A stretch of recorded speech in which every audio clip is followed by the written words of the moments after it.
narito po ang mga palatandaan, senyales o sign na malas ang bahay nyo. Sa pamahiin, pinaniniwalaan na ang bahay ay nagtataglay ng swerte. Depende sa kung ano ang posisyon nito.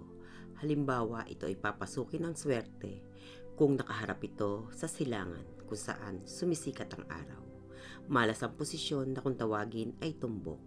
Malas din ang mga bintana na nakatapat sa kapwa bintana.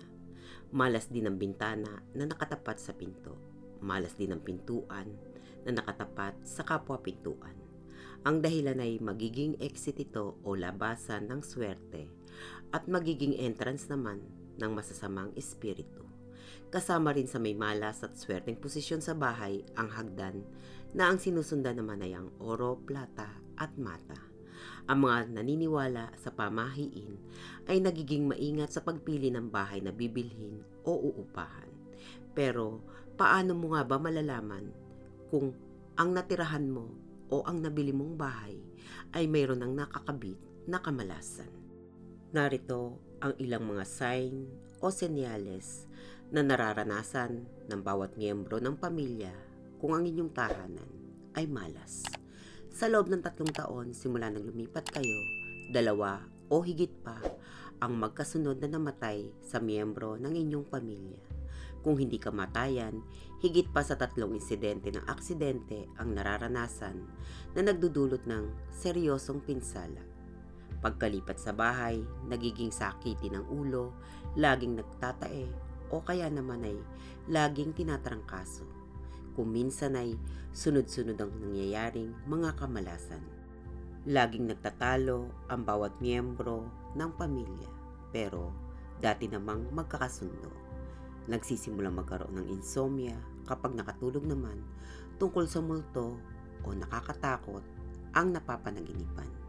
Kung minsan ang mga alagang aso o pusa ay ayaw pumasok sa loob ng bahay o kaya naman ay mayroong isang parte lamang ng bahay na ayaw niyang puntahan. Umiiyak ang sanggol o ang bata kapag pumasok sa bahay o kung doon naman nakatira ay hindi sila makatulog at nagiging iyakin. Regular din na may mabahong amoy na lumulutang pero hindi malaman kung saan ito nanggagaling. Madalas mag-away ang mga hayop na alaga o kaya naman ay namamatay. Malamig ang loob ng bahay kahit na tag-araw pero sa halip na maginhawaan dahil malamig, kayo ay kinikilabutan. Kung minsan ang larawang nakasabit at nasa glass frame ay bumabagsak at nababasag. Ang mga santo sa altar ay bumabagsak at nababasag din. Kung wala ka ng choice o pagpipilian at ito lang ang bahay na pwede mong tirahan, mayroon pa namang mga paraan para ang malas na bahay ay pasukin ng swerte. Kailangan mo lamang na sundin ang ilang mga tips na ito upang ang kamalasan sa loob ng inyong tahanan ay tuluyan ng maalis. Pinturahan na maliwanag na kulay ang bahay. Siguraduhin na ang gagamiting mga kortina ay puro maliliwanag din ang kulay. Ang masasamang espiritu kadalasan ay umiiwas sa maaliwalas na kulay dahil para itong liwanag na sumisilaw sa kanila at humahadlang sa kanilang pagpasok. Maaari ka ding maglagay ng mga lucky charms sa bawat sulok ng tahanan, kabilang na ang kwarto, sala, kusina, CR, terrace, hagdan, bintana at ang pintuan. Malaki ang maitutulong ng wind chime dahil ang tunog nito ay masakit sa pandinig ng masasamang espiritu.